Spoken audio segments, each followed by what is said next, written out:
मुझे ठीक से तो याद नहीं, लेकिन ये पिछले साल शायद जनवरी या फरवरी की बात होगी। उससे पहले तक मुझे भूत प्रेतों जैसी चीज़ों पे बिल्कुल यकीन नहीं था, लेकिन ये सब उस दिन बदल गया।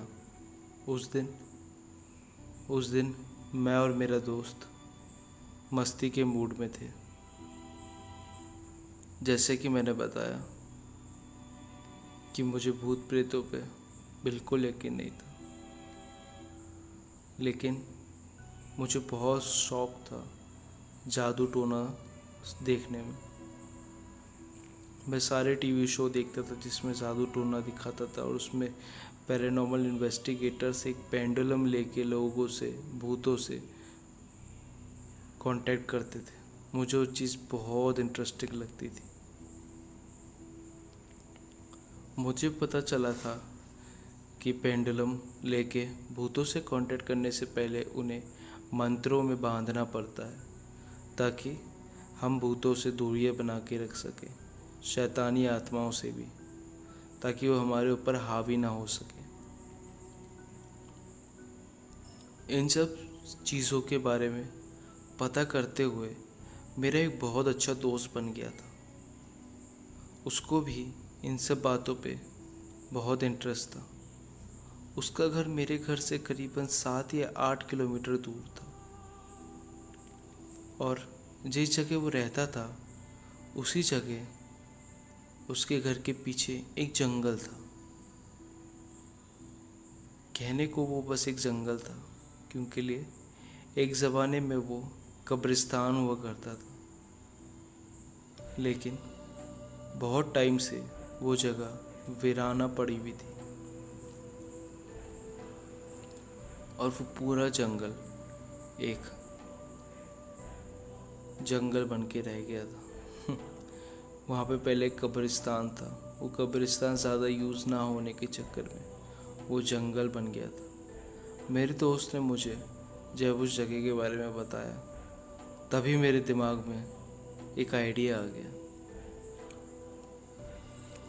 तो मैंने अपने सामने वाले घर में रहने वाले एक दोस्त को लेकर उस जगह जाने का प्लान बनाया। मैंने भूतों से कांटेक्ट करने वाले हर तरह के इंस्ट्रूमेंट भी साथ ले लिए थे। हम करीब 9 बजे अपने घर से निकल गए थे, और उस जंगल में पहुंचते पहुंचते हमको 10 बज गए थे। उस जंगल के सारी तरफ सुनसान माहौल था। पुरानी कब्रों के पास हम जल्दी से जाने लग गए। मेरे दोस्त ने और उसके दोस्त ने इन सब चीज़ों की आवाज़ सुननी शुरू कर दी थी, मगर उनको इन सब चीज़ों की अच्छी नॉलेज नहीं थी। उसने हाथ में पता नहीं किस पेड़ की डंडियाँ तोड़ कर रख ली थी। कहता था कि अगर ये पेड़ की डंडियाँ जल्दी जलने लग गई तो इसका मतलब है कि भूत हमारे आसपास ही है। उस समय तक ऐसा कुछ भी नहीं हुआ था, तो मुझे सब बकवास लग रहा था। मुझे तब तक इन सब बातों पे मस्ती आ रही थी जब तक मैंने कुछ महसूस नहीं किया था। मुझे पक्का यकीन था कि यहाँ हमें कोई भूत वूत नहीं मिलेगा। धीरे धीरे अंदर जाते हुए बस 10 मिनट ही हुए थे कि जो टहनियाँ और पत्ते मेरे दोस्त ने अपने हाथ में रखे हुए थे वो सब जलने लगे, और वो इतनी जल्दी जलने लग गए कि देखते ही देखते वो राख हो गए। हम उसी वक्त समझ गए थे कि यहाँ रुकना सही नहीं है। मेरे दोस्त ने मुझे घबराते हुए कहा, यह यह पक्का कोई है, कोई ताकतवर शैतान है यहाँ पे, हम सबको मार देगा, हमारा ये मजाक बहुत भारी पड़ जाएगा, चलो यहाँ से। मेरा दोस्त, दूसरा दोस्त भी, या जो मेरा पड़ोसी था, वो थोड़ा डरपोक टाइप का था। उसकी बात सुनते ही मुझे जोर से मुझे पकड़ लिया। मैंने अपने दोस्त की तरफ देखा और आंखों ही आंखों में हम दोनों ने जंगल से बाहर जाने का मन बना लिया और हम बाहर जाने लगे। जाते हुए हमें पता ही नहीं चला कि हम लोग इतनी दूर निकल गए कि बाहर जाना बहुत मुश्किल था। कुछ भी नहीं पता मेरे पड़ोसी ने मुझे बहुत ज़्यादा डरा हुआ। उसी वक्त उसने कहा मुझे चला नहीं चला।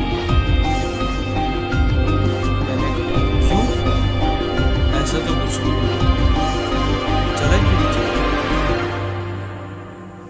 ये चीज़ सुन के उसमें भी थोड़ी दिलचस्पी आने लग गई थी हम सबको कि उसने आखिर ऐसा क्यों कहा। हम वहाँ खड़े बात कर रहे थे और तभी मेरी पीछे के रास्ते पे एक नज़र पड़ी।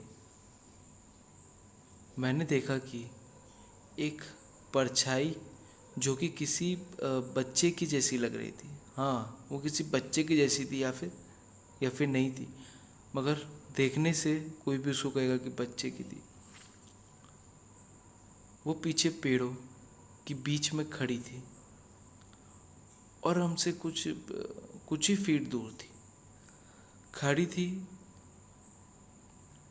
और बस देखे जा रही थी। चांद की रोशनी में साफ नज़र तो नहीं आ रहा था। उसको देखने से पहले तो मैंने अपनी आँखों को मसलना शुरू कर दिया था। मुझे पता नहीं था कि यार क्या है वो। मैंने नोटिस किया तो परछाई हवा के झोंके की तरह तैर रही थी, लेकिन वो एक डेफिनेट शेप बना रही थी। मतलब भले ही वो हवा से तैर रही थी, मगर उसका शेप कोई देख के भी बता सकता है ये किसी लड़की का था। मैंने उसी तरफ अपने उन दोस्तों की तरफ देखा और कहा, दोस्तों तुमने सही कहा था, मुझे जल्दी मेरी पहनी जेब से पेंडुलम निकालने को कहा मेरे दोस्तों ने। तो अगर आपको मेरी कहानी अभी यहाँ तक अच्छी लगी हो और आपको मेरे चैनल को सब्सक्राइब करने का मन करे तो प्लीज़ मेरे चैनल को सब्सक्राइब करना। और हाँ, माफ़ करना, आधी स्टोरी मैं आपको इसके भाग 2 में समझाऊंगा।